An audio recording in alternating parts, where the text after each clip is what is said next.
Hello and welcome, my connoisseurs of movies, TV shows, and literature. Are you ready to shake things up? For those of you who are new to my channel, welcome. You may call me Luke Garu, and you're here to feast on my opinions of all things movie, TV, and book. And if you are new to this channel, then you do not know that every month,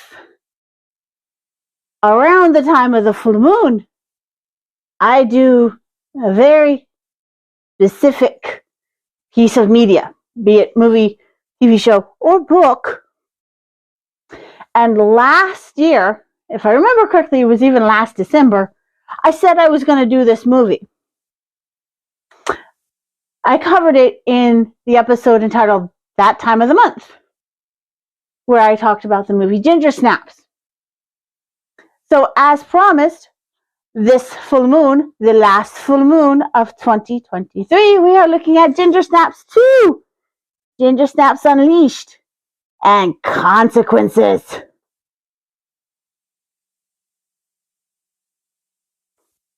Now, for those of you who haven't seen either Ginger Snaps or Ginger Snaps 2, older sister Ginger gets turned into a werewolf. To try and control big sister, little sister Bridget decides she is going to cut big sister's hand while she's transitioning to wolf form, cut her own hand, and share blood. Don't do that. It is dangerous on so many levels. It's sad, but it's true. It just don't share blood, especially with a werewolf. Says the person who would actually try to share blood with a werewolf. Don't do that. It's dangerous. Now, because of the blood transfusion little Bridget got, she started becoming a werewolf.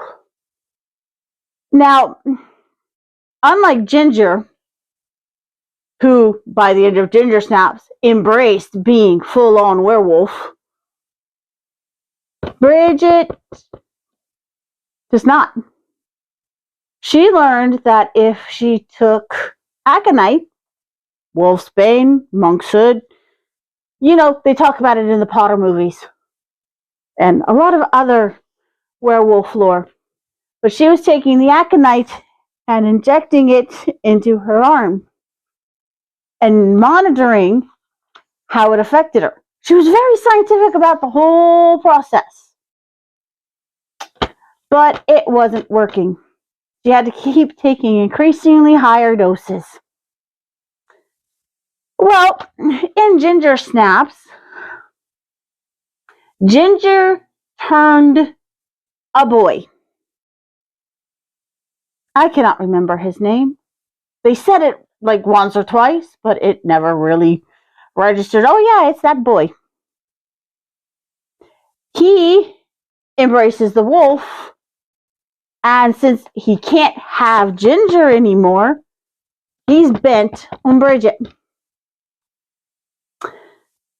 The problem is, Bridget wants nothing to do with him. So not only is she running and hiding from him, she's monitoring her injuries, she's monitoring her aconite intake, and she's constantly going to the library to get books on the mythos and the lores and all the superstitious nonsense that is werewolf lore.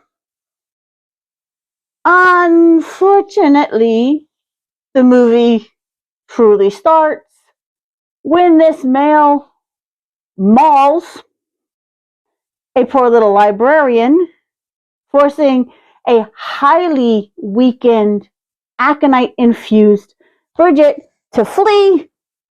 She passes out in a snowdrift and wakes up in rehab.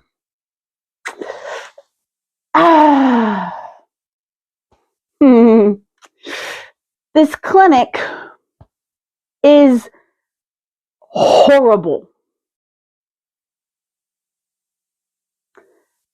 Because, for one thing, the addicts don't want to get better. And there happens to be an orderly. I'll probably tell you his name later, because I can't remember it right now. And I think I wrote it down later in the thing. But this young orderly said, since you're all girls, you're going to do as I say to get what you want. And he is always trading their drugs for his sexual gratification. He is horrible. And the head of the staff, it doesn't happen, la la la la la la. I've been in these girls' positions. I know they want to get better. And nothing you've been through, I haven't seen. No. No, no, no, no, no.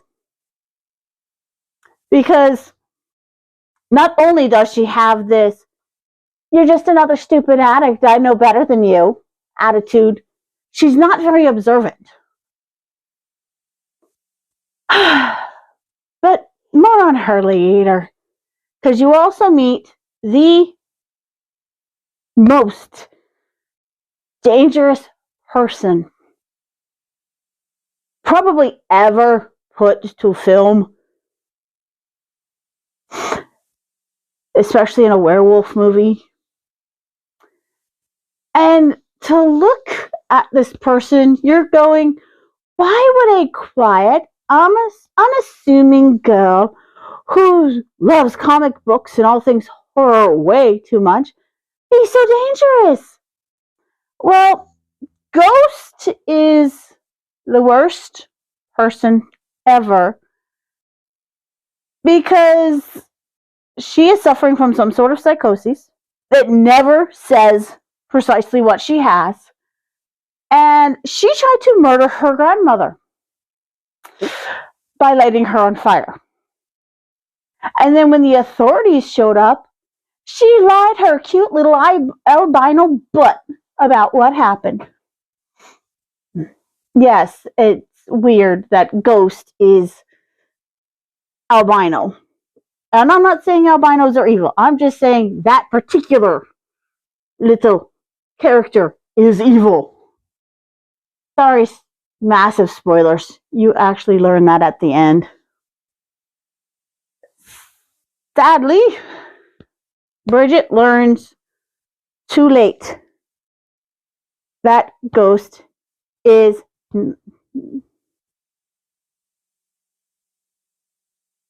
not all there in the head. Now, to protect the stupid humans from their own misguided attempts to help Bridget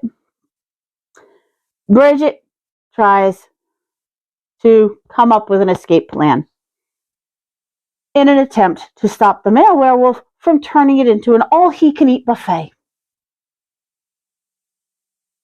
Now, what makes this head of staff so irredeemable as an authority figure is that over the course of the few days that Bridget is in her care, without the aconite, Bridget starts to change.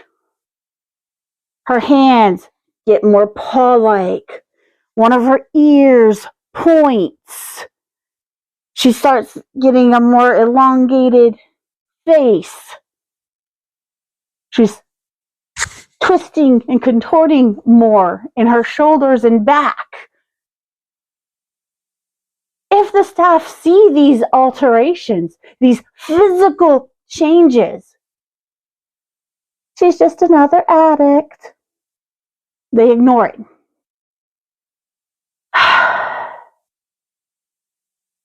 They don't even want to connect that with the amount of aconite they found in Bridget's system, a normal human being would have already been dead. Because newsflash, aconite is highly toxic. Don't use it. Don't ingest it. No, aconite is dangerous. Professionals only, please. like foxgloves, another cute little poisonous purple flower.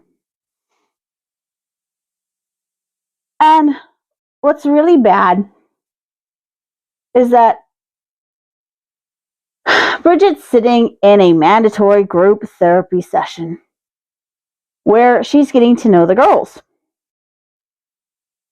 And you're not helping anybody when you allow your members to bully and threaten other members of the group. It just doesn't work. Now, the leader of this group session says, Bridget, you're new here. We all want to learn about Bridget. And one of the girls was like, yeah, and why are you so bad at trying to end yourself? Because both of Bridget's arms are loaded with cuts and injection marks, the aconite injections, and the monitoring the growth or the healing of her injuries. So Bridget explains that her best case scenario is a horrible transformation that will leave her with an affinity for fecal matter. And the therapist writes, lesbian, with a question mark next to her name. All right, how does my best case scenario is an elongation of my spine and fur sprouting from everywhere except my eyeballs, and a growing affinity and tolerance of fecal matter, not just my own. Translate to lesbian. It is another horrible stereotype that this series brings up, and another that should not be spread, that if you are not a normal straight girl, you're a monster.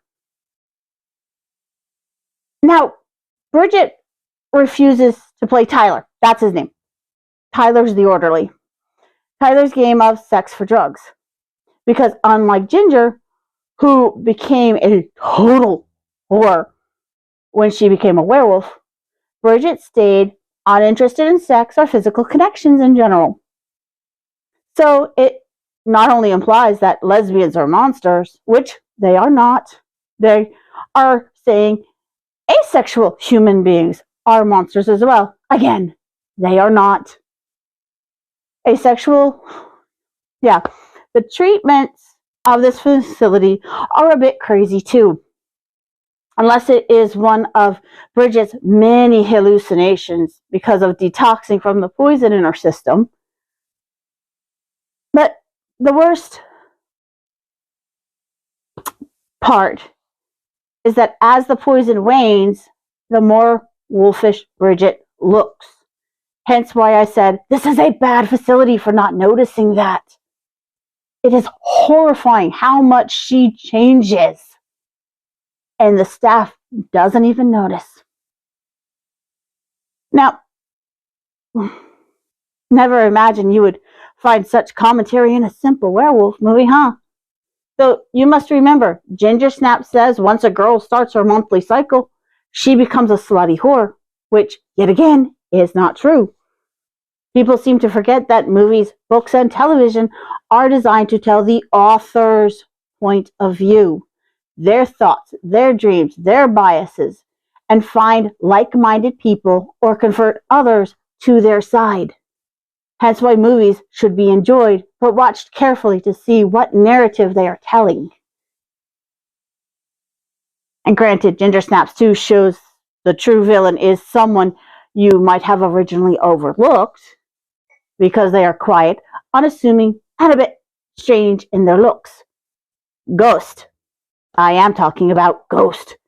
Ghost uses her innocent little face to force Bridget into throwing Tyler to the male werewolf by lying both to Bridget, Tyler assaulted me, and to Tyler, yes, I want you. Tyler never touches Ghost because he knows she's too young. She's upset that he would treat her so differently. So she convinces Bridget to kill him. That's horrifying.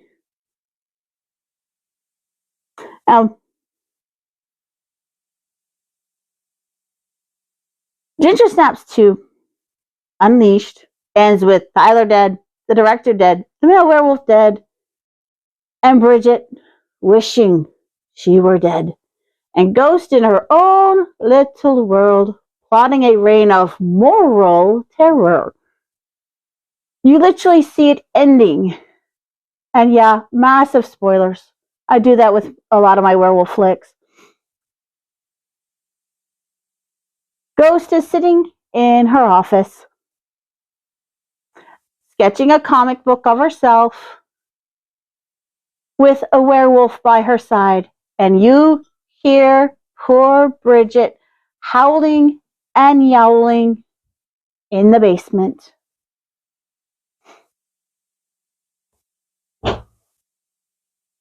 But have you seen Ginger Snaps? Have you seen Ginger Snaps 2 Unleashed? Will you see them? Will you watch them differently? And pay attention to those messages that should not be spread? Will you watch them just to see what I'm talking about when it comes to Ghost? Remember, these are my opinions. Feel free to tell me in the comments, yeah, I watched those movies and they sucked. Tell me why you felt they sucked. I'm open for a back and forth healthy dialogue. Again, these are my opinions. Feel free to disagree. Kindness is the key to understanding. So be kind to me. Be kind to each other in the comments. Ring the bell to rescue the like and subscribe button. And I'll see you in the next one. Bye.